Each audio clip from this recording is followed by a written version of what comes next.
Conscious brain, चेतन मन। Conscious mind जन्म के समय बिल्कुल शून्य होता है, एक खाली डब्बा।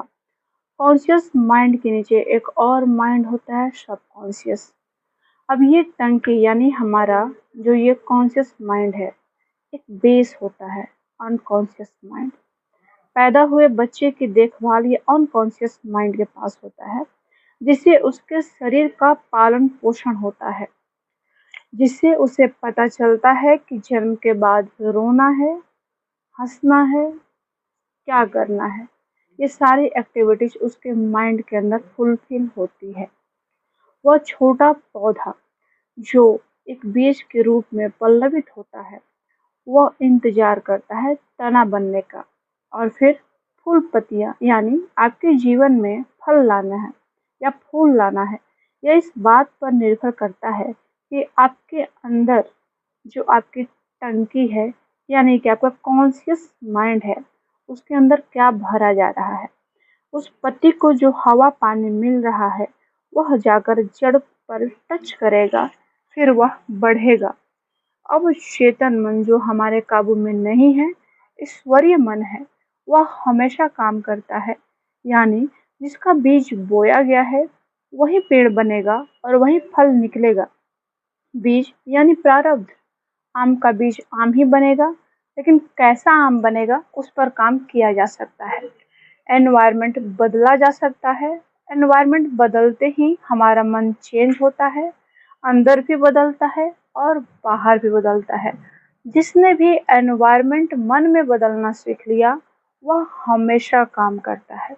चेतन और अवचेतन जब साथ मिलते हैं तो जिंदगी रॉकेट बन जाती है। यानी जब सबकॉन्शियस को बाईपास कर दिया जाए, डायरेक्ट कॉन्शियस और अनकॉन्शियस को अटैच कर दिया जाए, ये वो जगह होती है जहाँ पे हमारी सोच, हमारी थिंकिंग, हमारी पॉजिटिविटी काम करती है। हमें सीखना है कि किया कैसे जाए, ईश्वरीय कृपा प्राप्त कैसे किया जाए। अब चाहे उसे पाया कैसे जाए, काम जो करना है उसे किया कैसे जाए। जब हम अपने दोनों नाड़ियों को यानी हमारी इंगला और पिंगला, ये दो नाड़ी जो है उनको साध लेते हैं और एक काम में लेते हैं, दोनों को बैलेंस करने के लिए सुषुम्ना नाड़ी है। नाड़ी सेट करने से जब सेट हो जाएगी, सबकॉन्शियस माइंड हाइपर न होकर लकी करती है और उसको मस्त रहना सिखाती है। हम कॉन्शियस ब्रेन से सब जागरूकता प्राप्त करते हैं। जब आप जानते हैं कि कोई चीज नहीं बदला जा सकता, फिर भी उसके ऊपर काम किया जाता है और यह समय की खराबी है। आप उस समय को कहीं और इन्वेस्ट करके उसकी जगह एक नई चीज को शुरुआत कर सकते हैं।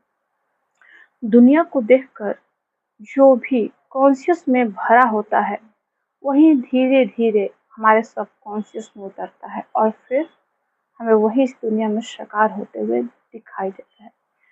बचपन से जो सबकॉन्शियस में गया हुआ है, वही जिंदगी में चल रहा है, वही आदत है और वही बातें हैं। अब इसको सीखना पड़ेगा आपको कि आप इसे सेलेक्ट कैसे कर सकते हैं। हमारे पास 4 तरह का स्टेज होते हैं, बीटा, अल्फा, डेल्टा और उसके बाद थर्ड स्टेज के बाद चौथा स्टेज होता है हमारा गामा स्टेज का। इसको आप अलग अलग तरीके से सेट कर सकते हैं। जो हम बन चुके हैं वही जीवन चल रहा है। जब बॉडी सेल्स आपस में अंदर लड़ते हैं, हाँ या ना, तो क्या होता है पता है आपको? पिंपल्स आते हैं। नेगेटिव फीलिंग्स रिमूव करें। हम जो चाहते हैं और बनना कुछ और है, यही है सारा श्याम। सारी की सारी लड़ाई यहीं पर है। अब हम जो बन चुके हैं वही अब हम करेंगे। जो लोग कहते हैं मेरी जिंदगी मैं चला रहा हूँ, तभी ईश्वर साथ देती है। किसी को बैलेंस नहीं करता। संगत बदलती है तो रंगत भी बदल ही जाती है। हम कैसे एनवायरनमेंट में रहते हैं, ये तय करता है कि हमारी सोच किस तरह की होगी। हमें एनवायरनमेंट बदलना होता है। हमारे अंदर एक मिरर न्यूरॉन्स होते हैं, ये कुछ नहीं करने पे एक्टिव होते हैं। यानी जब आप आईने के सामने खड़े होते हैं तब आप कुछ नहीं करते हैं। आईना आपको हूबहू रिप्रेजेंट करता है, दिखाता है। आप जैसे हैं वैसे ही आप उसमें प्रेजेंट होते हैं। इसे ही मिरर न्यूरॉन्स कहते हैं। आप वॉच करना, मिरर न्यूरॉन्स ऑन करना होता है। कॉन्शियस ब्रेन बदलना शुरू हो जाएगा। नेगेटिव बात कहना, सुनना आप बंद कर दे। नेगेटिव संगत में रहना बंद कर दे। नई संगत ढूंढे। कॉन्शियस ब्रेन से उसको डाउनलोडिंग करे। रोना पिटना बिल्कुल नहीं करना है। क्या आपको पता है कि आपको पता क्या है? ये सारी चीजों को बदल दे। मिरर न्यूरॉन्स को बदले, संगत को बदले, पॉजिटिव हो जाए, अच्छे एनवायरनमेंट में जाए। अगर नहीं है तो उसे ढूंढे, अपने मन के अंदर एक क्रिएशन करे, एक कमरा तैयार करे और वहाँ पर रहे। और धीरे धीरे आपकी सकारात्मक ऊर्जा नेगेटिविटी भी पॉजिटिविटी में बदल जाएगी। यह एक तरह से ईश्वर को कॉल लगाने जैसा है। आप उनसे जुड़ सकते हैं। आप उनसे जुड़े ही हुए हैं, बस उसे महसूस करना, उसे टच भर बस करना है। जैसे मान लीजिए कि जंगल में एक जगह आग लगी है। सारे जंगली जानवर क्या करेंगे? बाहर भागेंगे। लेकिन हाथी कहाँ भागेगा? वो उस तालाब की तरफ भागेगा जहाँ पानी होता है। क्यों? क्योंकि हाथी को पता होता है कि जब तक वह इस तालाब में है, इस पानी के अंदर है, तब तक जंगल की आग उसको कुछ नहीं बिगाड़ पाएगी। वो तालाब और वो पानी क्या है? वो ईश्वर है। जीवन में जब भी आपको परेशानी हो, जब भी आपको लगे कि हर तरफ से आप नेगेटिविटी में घिर चुके हो, तो आप ईश्वर को कॉल लगाएं। आप उस तालाब में चले जाएं, फिर आप उससे बच जाएंगे। आप कॉन्शियस ब्रेन को टच एंड गो की भावना से सेट करें। किसी 10 चीज को बार बार ना करें, एक ही चीज को आप रिपीटेशन पे डालें, देखें और छोड़ दें। इस तरह से आपका ब्रेन धीरे धीरे बिल्कुल सेट हो जाएगा और आपका सबकॉन्शियस आपकी बात को मानना शुरू कर देगा। इसलिए अल्फा स्टेज पर खुद को ले आए। किसी ने गलत किया, सेट ऑफ, उसको क्षमा कर, उसको माफ कर। क्योंकि जब तक वो आपके अंदर रहेगा वो आपका नुकसान करेगा। आपका कॉन्शियस ब्रेन किसके अंडर में चल रहा है? जिसके अंडर में है वो वही करेगा। मकसद है फॉलो करना ऊर्जा के साथ। अगर आपसे नहीं हो रहा है तो आप किसी अच्छे गुरु को फॉलो कर लीजिए, किसी टीचर को ले लीजिए और वो आपको बेहतर ढंग से इसको कंप्लीट करना सिखा देंगे। सबकॉन्शियस को जैसा फील करोगे वह वैसा ही करेगा। चेतन प्लस अवचेतन, इन दोनों को जब आप सिंक करना सीख जाएंगे, क्योंकि सिंक करना बहुत जरूरी है, तब जाकर चैतन्य कब होगा? मनुष्य जब उसकी बुद्धि होगी। एक बुद्धिमान व्यक्ति ही कॉन्शियस को अनकॉन्शियस से सिंक करता है। मन, चित्त और अहंकार जब ये तीनों मिल जाते हैं तब बुद्धि के ये 3 प्रकार हैं। तब ये बुद्धि को रिप्रेजेंट करते हैं। कॉन्शियस, सबकॉन्शियस और अनकॉन्शियस जब तीनों एक साथ काम करते हैं तो ये 100% होते हैं। अपनी ऊर्जा को अपने पास रखें। आपका वर्ड होगा पता नहीं, यानी सब कुछ आप ईश्वर पे छोड़ दें, उसके कॉल को लगाएं। सब लीला है, होगा जो होगा। ऊर्जा को संभालनी है और ब्लेसिंग्स देनी है। Every one, every each person को आपको बस ब्लेसिंग्स देनी है। कॉन्शियस ब्रेन को सेट करें, सब कॉन्शियस बदल जाएगा।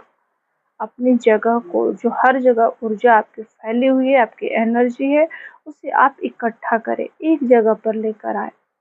तब उस एक जगह पर जो आपकी ऊर्जा होगी उस ऊर्जा को ब्लेस करें। उस नेगेटिविटी को भेजना बंद कर दे, भूल जाए। स्वभाव बुरा है, भूल जाए। किसी ने कहा भूल जाए, सब छोड़ दें। सब विचार को भाड़ में जाओ, भेज दीजिए।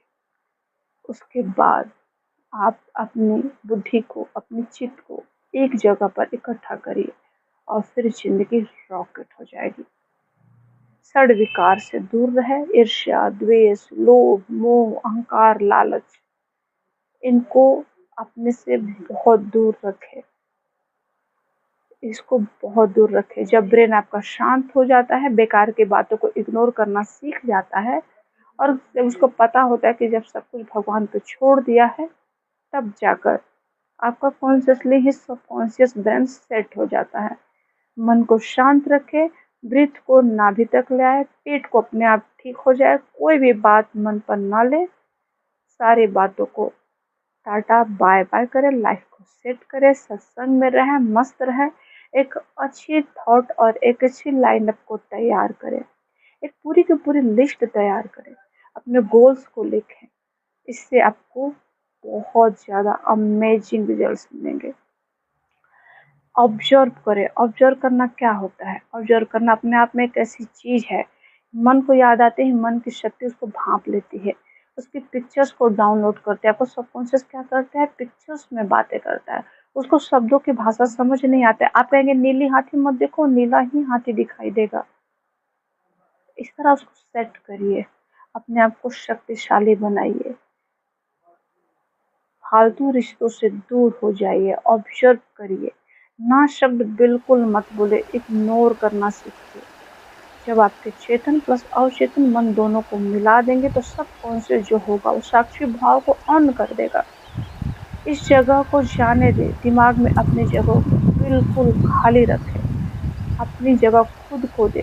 पिन पॉइंट ये है कि जब आप अपने कॉन्शियस माइंड में अच्छी बातों को फुलफिल करेंगे इस टंकी में, तो धीरे धीरे कुछ बातें आपके सबकॉन्शियस तक जाती हैं और फिर वही सबकॉन्शियस आपके जीवन में प्रेजेंस होता है और उसके लाइफ में आपके प्रिंट दिखाई देते हैं।